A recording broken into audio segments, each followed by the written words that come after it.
The state's highest court recently ruled that local governments cannot severely restrict sex offenders from living near parks and schools. This was a ruling against the city of Lynn. 22 News reporter David McKay explains how this could impact other cities and towns. There are more than 2,600 Level 3 and more than 6,100 Level 2 sex offenders in the state. 49 Massachusetts communities have rules restricting where they can live. The Supreme Judicial Court recently ruled that the city of Lynn could not severely restrict where sex offenders could live in the city.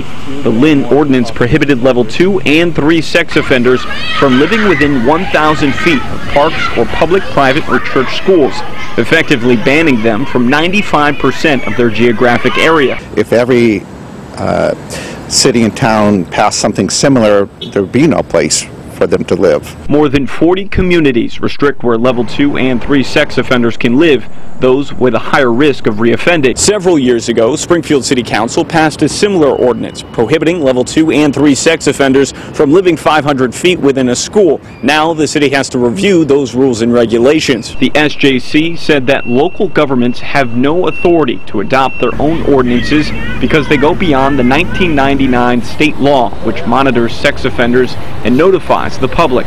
Legislators essentially trump city ordinance, and that's why the SJC ruled in the way they did. Some community leaders plan to lobby for statewide sex offender residency rules. Next Wednesday at noon, there will be a committee meeting at Springfield City Hall to discuss what they will be doing with the ordinance in place. You can find a list of sex offenders in your area by logging on to our website at wwlp.com. Live in the newsroom, David McKay, 22 News.